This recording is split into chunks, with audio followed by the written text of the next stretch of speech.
기도하겠습니다. 하나님, 이 시간에 하나님의 살아있는 말씀을 듣기를 원합니다. 우리의 마음을 열어주셔서 하나님의 말씀을 듣게 하여 주시고, 듣고 끝나는 것이 아니라 듣고 순종하는, 믿음으로 행하는 결단의 시간이 되게 하여 주옵소서. 말씀을 방해하는 모든 사단의 세력들을 예수 그리스도의 이름으로 떠나가게 하여 주시옵소서. 예수님의 이름으로 기도합니다. 아멘. 우리 영상 하나 우리 함께 시청하도록 하겠습니다.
지난주에 우리가 성공에 대한 이야기를 나눴죠.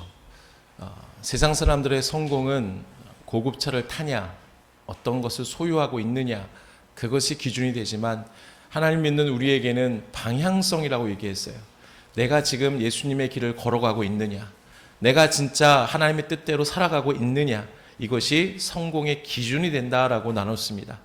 여러분, 오늘 추수감사절을 맞아서 감사하는 길을 걸어가는 그 길이 곧 하나님 인정하시는 성공의 길임을 믿으시기를 바랍니다. 특별히 여러분, 당연한 것이 하나도 없어요. 여러분이 이 자리에 앉아 있는 것 당연하지 않아요. 여러분이 예배할 수 있는 것, 찬양할 수 있는 것, 숨을 쉴 수 있는 것, 당연한 거 하나도 없어요. 하나님께서 허락하셨기 때문에 지금 우리가 숨을 쉬고 있는 거고 예배할 수 있다라는 것을 여러분 믿으시기를 바랍니다. 그래서 추수감사를 맞은 오늘 우리가 이러한 감사의 삶을 다시 한번 회복하기로 결단하는 이 시간이 되기를 소망합니다. 오늘 본문은 에스라서의 마지막 장입니다. 바벨론 포로로 잡혀간 지 70년 만에 하나님의 인도하심으로 이스라엘이 몇 번에 걸쳐 포로 귀환을 한다고 했죠? 3번이 했습니다. 그래서 1차는 기원전 537년에 수룹바벨, 몇 주 전에 나눴죠? 이 스룹바벨을 중심으로 귀환을 하는데 이 스룹바벨을 통하여서 성전이 재건됩니다. 그리고 약 80년 후인 기원전 458년에 에스라를 중심으로 2차 포로 귀환이 시작됩니다. 그리고 이들이 와서 에스라가 학자였고 제사장이었기 때문에 율법 교육을 강화시켜서 진짜 신앙의 삶, 하나님의 백성으로 다시 세워가기 시작합니다. 그리고 세 번째는 기원전 445년에 느헤미야를 중심으로 세 번째 귀환하게 되는데, 느헤미야가 오므로 인해서 예루살렘의 성벽이 완성이 됩니다. 오늘 본문은 두 번째 포로 귀환이었던 2차 포로 귀환, 즉 에스라 중심으로 귀환한 이야기, 그리고 귀환한 이후에 일어난 일들을, 그 사건을 담고 있습니다. 근데 우리가 본문 1절부터 보았는데 분위기가 좀 어떻습니까? 좋습니까? 나쁩니까? 뭔가가 좀 이상하죠, 그렇죠? 안 그렇습니까? 예, 여러분 1절에 보면 에스라가 뭐 하고 있어요? 통곡하고 있어요. 통곡. 자, 질문입니다. 통곡은 기쁠 때 합니까? 슬플 때 합니까? 자, 그러므로 마지막 질문입니다. 분위기가 좋습니까? 나쁩니까? 예, 그러지 좋지 않습니다. 도대체 무슨 일이 있었을까요? 먼저 에스라 9장 2절을 한번 읽어볼까요? 9장 2절 시작.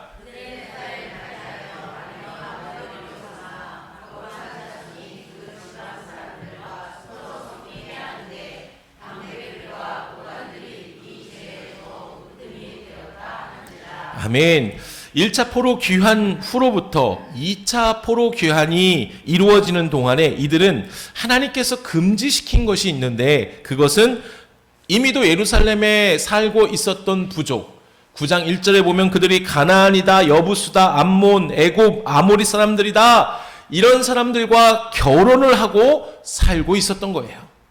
특히 이러한 죄를 9장 2절에서 보면 족장들과 고관들이 앞장서서 행했다라고 증거하죠. 이스라엘 백성들이 이방 사람들과 결혼한 사건은 요즘에 뭐 국제 결혼이 많이 유명하다고 하죠. 유행이라고 하죠. 근데 그때와 지금은 달라요. 그때는 다른 나라 부족과 사람들과 결혼했다라는 것은 어떤 의미가 있냐? 신앙의 정체성과 그리고 순결을 잃어버린 영적인 타락의 문제였습니다. 그러면 우리는 여기서 한 가지 의문이 생기죠. 아니, 왜 1차 포로 귀한 자들이 하나님을 잘 섬기면 됐는데 왜 굳이 이방 여인들과 결혼을 했냐라는 거예요. 왜 그랬을까요? 이것에 대해서 우리가 좀 이유를 찾아보면 세 가지가 있는데요. 자, 자막을 보시면 가장 먼저 시작. 네, 여러분 1차 포로 귀환 이후 약 80년이 흐른 후에 2차 귀환자들이 왔어요.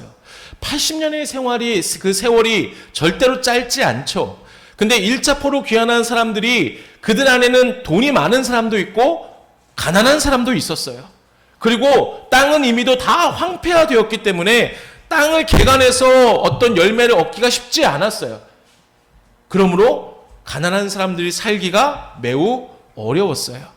그래서 그들이 생각한 것이 무엇이냐? 이방 여인들과 결혼하면 그들은 이미 잘 정착하고 있었잖아요. 그러면 그들의 가족이 내 가족이 되고 그들이 가지고 있는 재산이 내 재산이 될 수 있고 사회적인 연줄까지 이어질 수 있는 상황이기에 이들은 마땅히 그들과의 결혼을 선택한 것입니다. 또 한 가지, 두 번째 이유가 무엇입니까? 시작. 예, 1차 포로 귀한 자들은 우리 에스라서 보면은 4만 2천 명이에요. 근데 이들의 수는 대부분 남자 숫자예요. 여인들이 별로 없었습니다. 그러니 80년 동안 살아야 되는데 내가 자식을 낳아야 되잖아요. 여인이 없어요. 그러니까 눈이 어디 돌아가요? 이방 여인들에게 돌아간 거예요. 이해가 됩니까? 여러분이라면 그렇게 하실 거예요? 저 같으면 그렇게 했을 것 같아요. 상황이 이러니까. 자, 마지막 세 번째. 시작. 예, 10년, 20년. 시간이 너무 지나면 지날수록 이들은 율법 교육을 제대로 받지 못했기 때문에 하나님의 명령을 잊어버렸어요. 이미도 신명기 7장에서 이방 여인과 결혼을 금지시켰는데 백성들은 이런 하나님의 뜻을 잊어버려서 이것은 곧 그들의 신앙의 중심을 잃어버렸다라고 말할 수 있습니다. 결국 이들은 이방 사람들과의 관계 속에 살아가는 것이 맞다, 편하다, 당연하다라고 여긴 거예요. 이게 무엇인지 아십니까? 율법이 아니라 현실을 선택한 모습이죠. 우리의 삶에도 그런 게 많이 있지 않습니까? 그런데 이러한 현실 가운데 드디어 누가 등장합니까? 에스라가 도착한 거예요. 그러니 이들의 통원하는 모습을 율법에 익숙했던 에스라가 보았을 때에 어떤 마음이었을까요? 가슴 찢어지는 거예요. 기가 막힌 일이죠. 그래서 9장 전체를 보면 에스라가 이 죄를 범한 이스라엘 백성들을 향해서 하나님 앞에 간절히 기도하는 장면이 등장하고 있습니다. 그리고 오늘 본문 10장에 들어서 그 에스라의 모습을 표현하고 있는 거예요. 성전 앞에서 통곡하고 있다.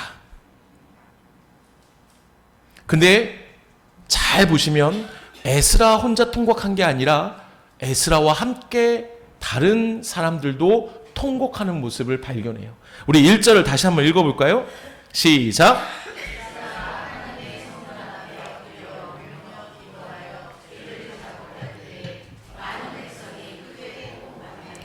이스라엘 중에서 백성의 남녀와 어린아이의 큰 무리가 그 앞에 모인지라. 아멘.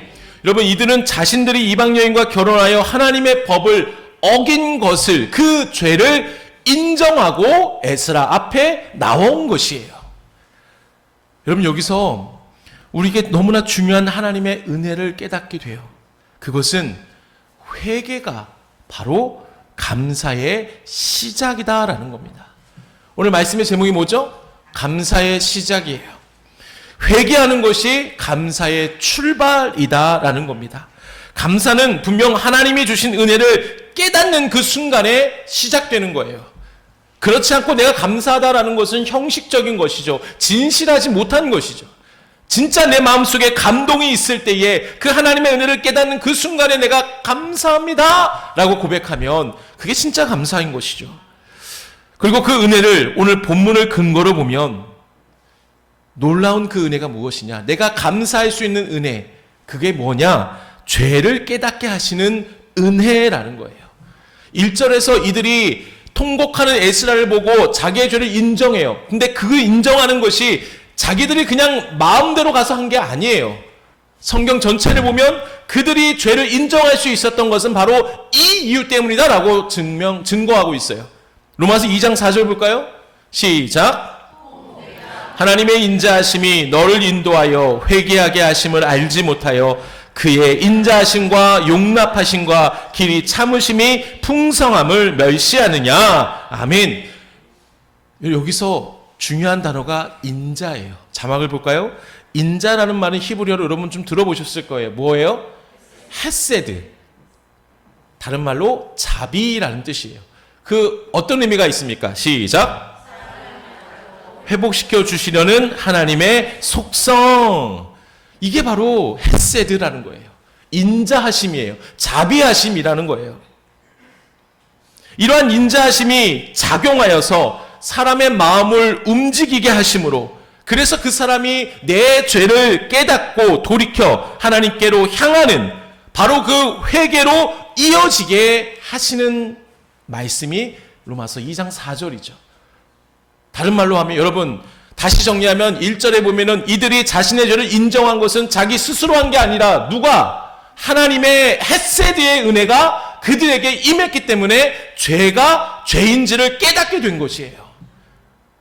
이게 얼마나 놀라운 은혜인지 아십니까? 왜? 죄를 해결하지 못하면 내 삶은 무너지기 때문이에요. 죄를 해결하지 못하면 하나님께 가까이 갈 수 없기 때문이에요. 그 죄를 해결하지 못하면 내가 진짜 구원받았는지 알지 못하게 됩니다. 그 어둠의 자리에서 우리는 벗어나야 돼요. 그러니 죄를 분명히 죄라는 것을 깨달아야 되는데 그게 바로 누가 주시는 거예요? 하나님이 주시는 헤세드의 은혜라는 것입니다. 하나님이 만져주실 때 우리가 죄를 회개할 수 있게 된다는 것이죠. 더 중요한 게 뭔지 아십니까? 하나님께서 이러한 인자하심으로 우리를 회개하도록 하신 그 이유는 바로 하나님이 우리를 포기하지 않으신다라는 사랑의 증거입니다. 믿으십니까? 흔히들 사랑의 반대말을 뭐라고 합니까?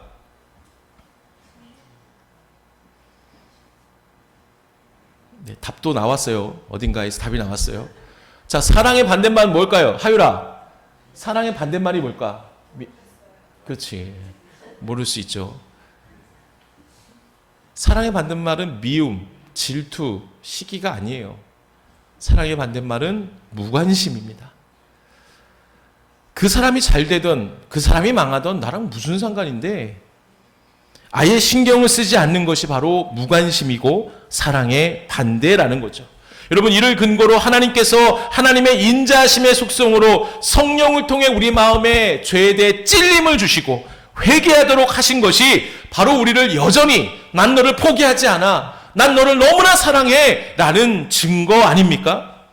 그러니 이러한 하나님의 인자하심이라는 그 속성 하나로 내가 절망과 어둠 속에 있을 때도 여전히 하나님만 바라고 감사할 수 있는 이유, 하나님이 여전히 나를 사랑하고 계신다라는 그 믿음이 있기 때문에 내가 그 어려운 가운데서도 감사하며 살아갈 수 있는 것이죠. 그래서 여러분, 회개는 감사의 시작이고 감사의 출발이 됨을 믿으시기를 바랍니다. 본문 2절을 정확하게 알려주고 있어요. 2절 한번 읽어볼까요? 시작.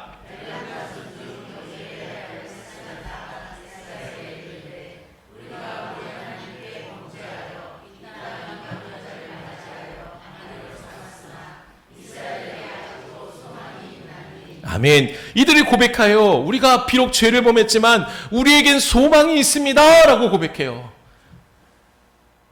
왜 그럴까요? 하나님께서 그 헷세대의 은혜로 회개의 마음을 주셨고 이것은 우리에게 아직도 소망이 있음에 감사하는 믿음의 고백입니다. 즉 이들은 회개할 수 있다는 것은 하나님께 아직 소망이 있다는 증거임을 이들이 확신했기 때문에 이렇게 믿음으로 고백하는 거예요. 비록 우리가 죄를 지었지만 우리에겐 소망이 있습니다. 하나님의 헷세대의 은혜가 우리에게 있기 때문에 우리에게 소망이 있습니다. 여러분, 하나님의 헷세대의 은혜에 감사하는 삶이 되기를 원합니다. 진짜 감사는 회개의 마음을 주신 하나님께 하는 감사예요. 어떠한 상황에서도 우리는 감사할 수 있게 되는 것이 바로 헷세대의 은혜를 깊이 묵상하고 경험한 사람에게 나오는 것이죠. 근데요, 하나님의 인자하심은 그 헷세대의 은혜는 누구에게 다 주셔요. 그러나 그 은혜를 깨닫지 못해 멸망하는 사람들이 성경에서 등장합니다. 그 사람들이 누구냐? 창세기 3장에 보면 누굴까요? 창세기 하면 딱 누가 나와요? 선과 악을 알게 하는 나무의 열매를 따먹은 누구와 누굽니까? 예, 아담과 하와입니다. 이들이 그 열매를 먹자마자 하나님이 반드시 정령 죽으리라고 하셨다고 먹지 말라고 한 그 과실을 먹어버리죠. 그리고 부끄러워서 무화과 나무 잎을 엮어서 치마로 만들고 숨어버립니다. 그때 하나님 어떻게 하세요? 그들에게 찾아가세요. 전능하신 하나님께서, 우주 만물의 창조주가 되신 하나님께서 그 아담과 하와를 회복시켜 주시려고 찾아가신 거예요. 그리고 묻습니다. 아담에게, 아담아 너 어디 있느냐? 하나님이 숨바꼭질 하십니까? 아담이 어디 있는지 모르십니까? 왜 물으시는 거예요? 여러분, 이것을 잘 기억해야 돼요. 하나님이 왜 물으시는 겁니까?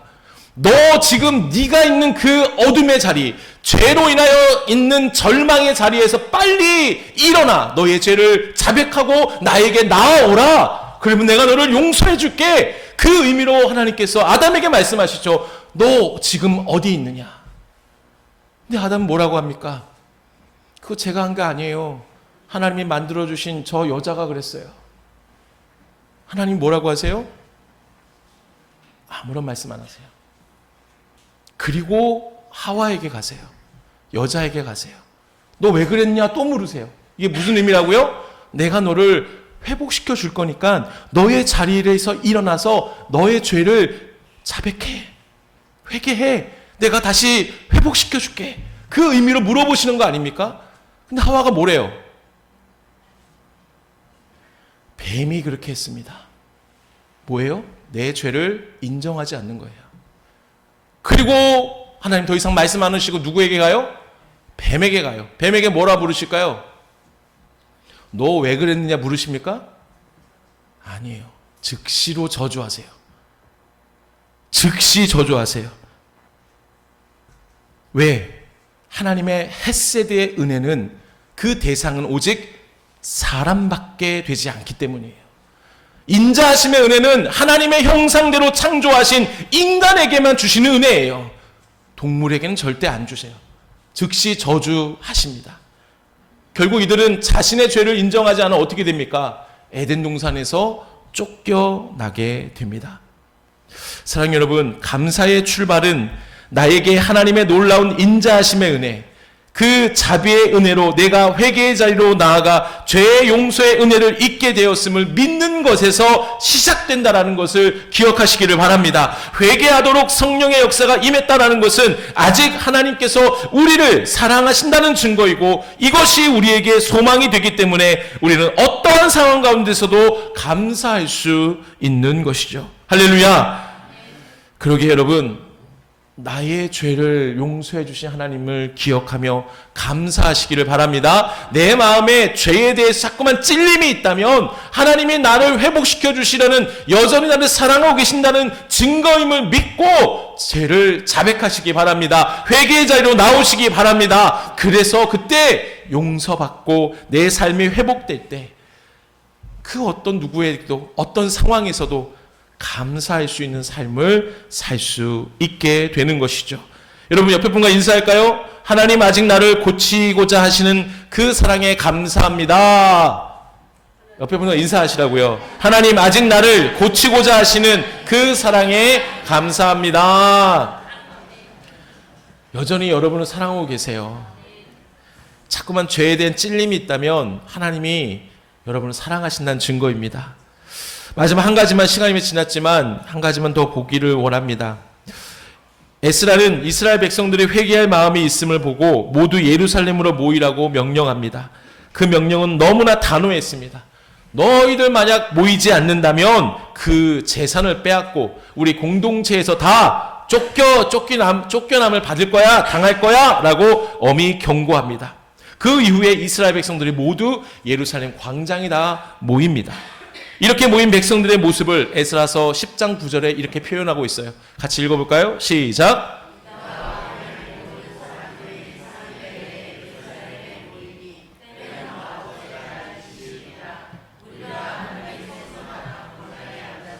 이 일과 큰 비 때문에 떨고 있더니 아멘.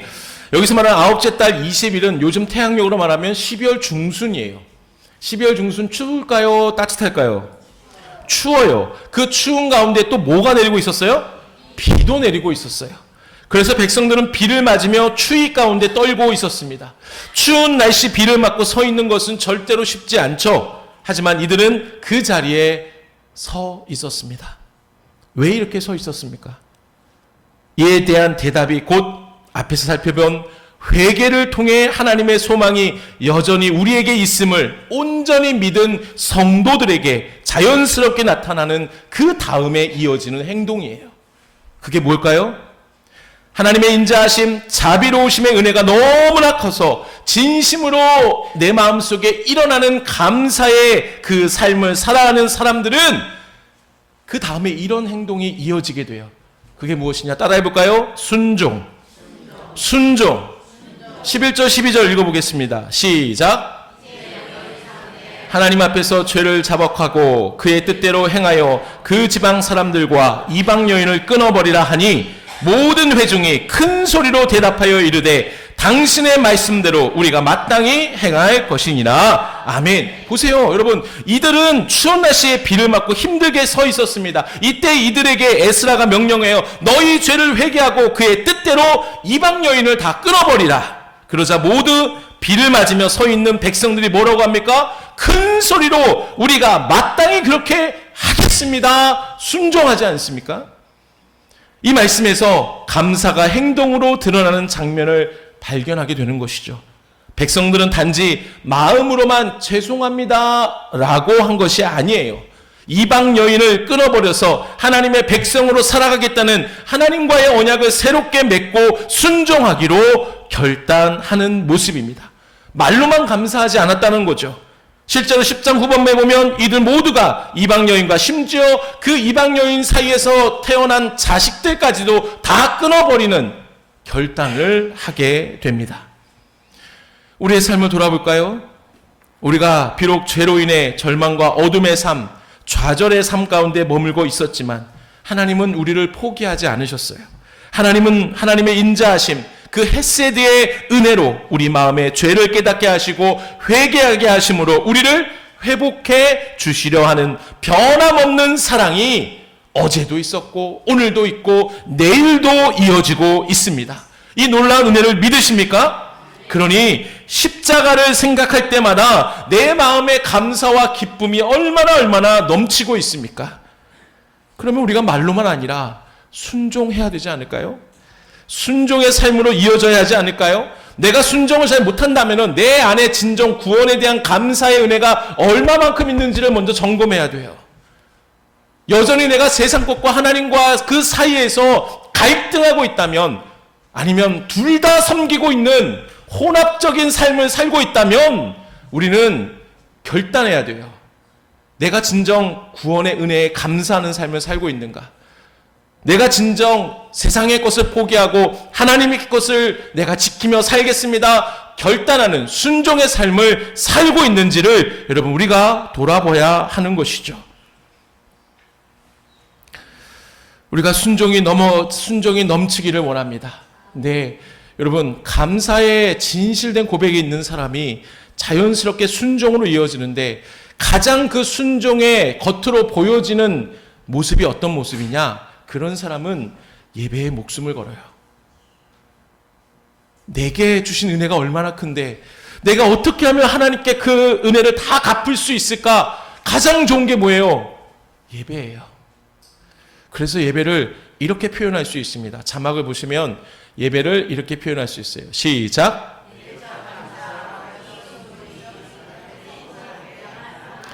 아멘. 내 안에 내적인 감사에다가 자연적으로 일어나는 순종까지 합쳐진 것, 그게 뭐예요? 예배라는 거예요. 그래서 예배할 때 교회에서 드리는 감사의 예식, 즉 예배 가운데 찬양도 있고 예물 드리는 것도 있고 봉사, 그냥 형식적으로 할 수가 없어요. 그 찬양의 은혜가 얼마나 큰지 믿음의 고백으로 하는 찬양, 그리고 하나님 앞에 드리는 예물, 이 비록 작은 거지만 내가 할 수 있는 그 모든 것을 최선을 다해 하나님 앞에 올려드리는 예물, 하나님이 기뻐 받으실 것을 한번 생각해 보세요. 절대로 하나님 앞에 인색하지 마세요. 제가 웬만하면 헌금 얘기는 안 해요. 여러분 믿음대로 하시는 거예요. 제가 복 받으시려면 말아서 하시고, 난 복 받기 원치 않으면 그냥 아직까지 세상 것 쥐고 있겠습니다, 알아서 하세요. 저는 강요하지 않아요. 하지만 감사의 은혜가 있는 사람은 하나님 앞에 절대로 인색하지 못해요. 사람에게도 내가 죽는 상황에서 누군가 날 도와줬는데 그 사람이 이걸 요구할 때 내가 어떻게 도와줍니까? 어떻게 합니까? 최선을 다해 내 모든 것을 다 다해서 나의 생명을 구해준 그 사람에게 최선을 다하지 않습니까? 하물며 하나님께서 내 영을 구원해 주셨는데 이 구원의 진리를 온전히 믿는 사람이 어찌 감사하지 않을까요? 어찌 내 삶 속에 감사의 삶을 살지 않을까요?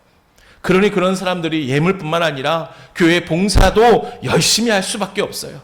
그 은혜를 갚아야 되기 때문에 가만히 있을 수가 없어요. 그 은혜로. 여러분 우리가 감사 말로만 하지 말고 순종으로 이어지기를 원합니다.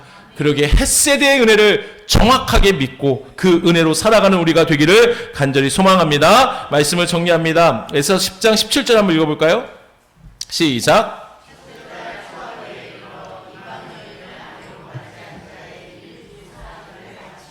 아멘. 하나님 인자하심의 은혜를 알고 진심으로 감사하는 이스라엘 백성들은 감사의 열매로 즉시 이방 여인들과의 관계를 끊어버리는 순종으로 나아갔습니다. 너무나 많은 사람들이 이러한 죄를 범했기 때문에 이를 해결하기 위해서 각 성읍별로 대표를 세워 시작했습니다. 비록 이러한 일은 몇 달이 걸렸지만 주어진 그 과제를 완전히 수행했다는 그 의미로 17절에 보면은 조사하기를 마쳤다라고 증거하죠. 무슨 뜻입니까? 결국 첫째 달 초하루에 이들 모두는 이방 여인들과의 관계를 완전히 다 끊어버렸다. 말로만 하는 것이 아니라 다 순종했다라는 뜻입니다. 하나님의 인자하심의 은혜로 이스라엘 백성들은 회개의 공동체로 나아갔어요. 중요한 것은 회개의 공동체로 나아가면 그 다음 단계가 뭔지 아십니까? 회복의 공동체로 나아가요. 회복의 공동체가 되면 또 그 다음에 어떤 공동체가 되는지 아십니까? 감사의 공동체가 돼요. 이스라엘 백성들이 감사의 공동체가 되었습니다. 여러분, 바라기는 우리의 삶이 감사가 충만하기를 원합니다. 우리가 있는 곳곳마다 감사의 은혜가 넘쳐나기를 원합니다. 감사하는 가정엔 하나님의 사랑이 회복되고, 감사하는 교회는 은혜가 회복됩니다. 감사하는 교회는 하나님의 역사가 일어납니다. 그러기에 내가 먼저 헷세대의 은혜를 깊이 묵상하고 순종하는 우리가 되기를 주님의 이름으로 축원합니다. 우리가 말씀을 기억하며 찬양하겠습니다. 앞에서 우리가 불렀던 찬양 제가 부탁을 드렸어요. 어제 여러분 단톡방에 올려드렸죠? 열심히 들으신 분은 이 찬양의 은혜가 얼마나 큰지 아실 거예요. 예수 그리스도의 능력의 그 이름. 여러분 상상해 보세요. 나를 위해 십자가에서 죽으셨고 나를 위해서 다시 살아나셨어요. 이제 사망이 더 이상 우리를 정죄할 수 없어요. 우리를 가둬둘 수가 없어요. 선포, 여기 가사에 보면 포효하다고 하잖아요. 예수님이 살아나셨습니다. 누굴 위해? 나를 위해. 여러분 오늘 헷세대의 은혜를 이 찬양을 통해서 경험하기를 소망합니다. 함께 찬양합니다.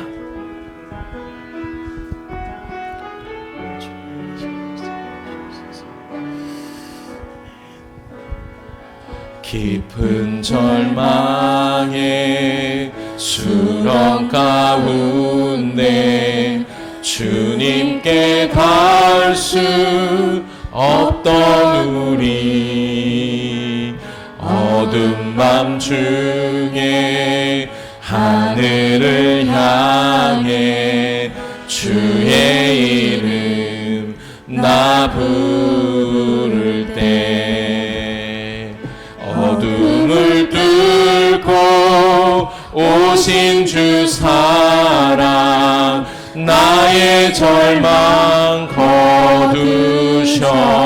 거두셨네.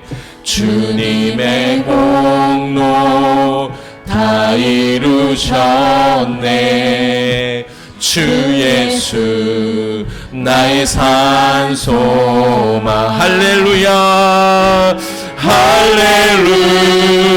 할렐루야 주를 찬양하여라. 할렐루야 자유케 하셨도다. 죄의 저주 끊으신 주께 구원이 또다. 주 예수 나의 산소. 2절합니다. 그 누가 주의 자비를 다하라. 한없는 은혜 증량할까.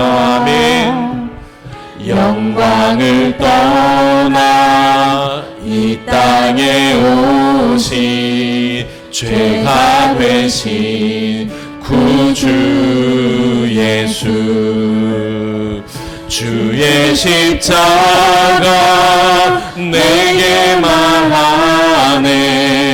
영원히 난 용납했네. 아름다우신 왕 나는 주의 것 그리스도 나의 삶. 우리 선포합시다. 할렐루야 할렐루야 주를 찬양하여라. 할렐루야 자유케 하셨도다.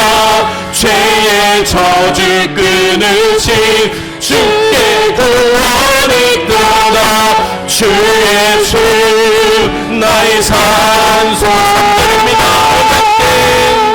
언약 때는 아침 장사된 몸에 부활의 오늘 시작됐네. 유다의 사자 위험찬 선포 사망이 무너졌도다. 이제 사망은 무덤이 더는 우리를 주장할 수 없네.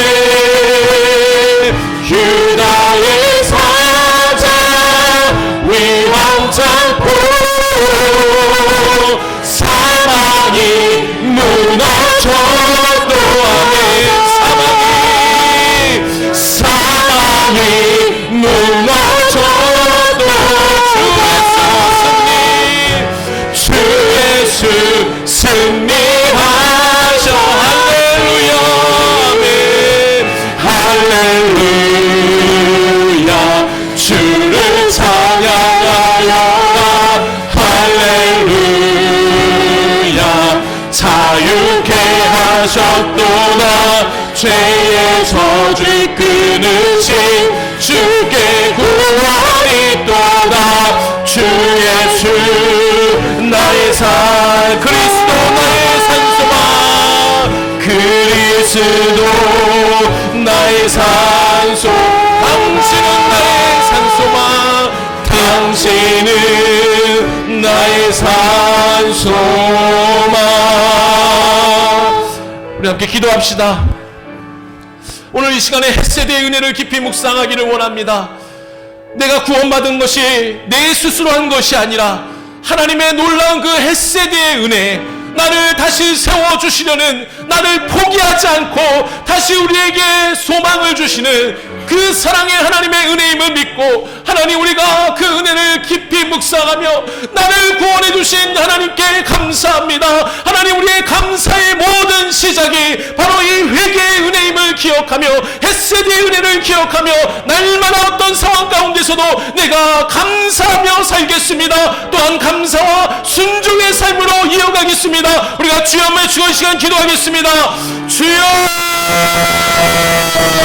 살아계신 아버지 하나님, 우리를 사랑하셔서 아들 독생자 예수 그리스도를 이 땅에 보내주심을 감사합니다. 하나님 우리가 구원받은 것이 내 능력과 내 힘과 내 모든 능력으로 된 것이 아니라 전적인 하나님의 은혜, 헷세리의 은혜, 자비로우신 하나님의 은혜, 인자하심의 하나님의 은혜가 내 안에 있기에 그 인자하심의 은혜가 나를 구원받게 하셨고 나의 죄를 깨닫게 하셨고 내가 회개할 수 있도록 인도해 주셨음을 하나님의 말씀을 통해 다시 한번 깨닫습니다. 주여, 그러기에 우리가 어떤 상황에서도 이 헷세리의 은혜를 기억하며 감사의 삶이 넘치게 하여 주옵소서. 감사의 삶이 충만하게 하여 주옵소서. 하나님 감사를 말로만 하는 것이 아니라 하나님 순종의 삶으로 이어가기를 원합니다. 하나님 기꺼이 하나님 앞에 내 내적인 감사와 순종의 외적인 삶을 통한 하나님 진정한 예배자의 삶이 되게 하여 주옵소서. 하나님 진정한 예배자의 삶이 되게 하여 주시옵소서. 하나님 이 땅에 소망이 없습니다. 우리에게 있는 소망은 세상의 돈이 아니라 건물이 아니라 건강이 아니라 오직 예수 그리스도만이 우리의 산소망임을 믿습니다. 하나님 오늘 말씀을 기억하며 하나님의 헷세대의 은혜를 깊이 묵상합니다. 내가 구원받은 것이 내 능력과 내 힘과 내 업적으로 된 것이 아니라 전적인 하나님의 선물이며 하나님의 헷세대의 은혜가 임했기에 우리가 죄를 자백하고 회개할 수 있었음을 하나님 오늘 우리 마음속에 믿고 결단하게 하여 주옵소서. 감사의 시작은 회개임을 기억하게 하여 주옵소서. 그렇게 믿는 성도가 어떠한 상황에서도 감사할 수 있다는 것을 하나님 늘 기억하며 오늘도 그 은혜를 깊이 묵상하며 감사의 삶이 되게 하여 주옵소서. 이번 한 주도 감사가 넘치게 하여 주옵소서. 하나님 말로만 감사가 아니라 순종으로 이어지는 진정한 감사의 삶이 되기를 원합니다. 하나님의 내적 감사와 외적 순종이 합쳐지는 하나님 예배에 목숨 거는 우리가 되게 하여 주옵소서. 형식적인 예배가 아니라 구원해 주신 하나님의 은혜에 깊이 감사하는 찬양과 영광 돌리는 모든 것을 하나님께 다 맞추는 하나님만 기뻐 받으신 예배자의 삶이 되게 하여 주시옵소서.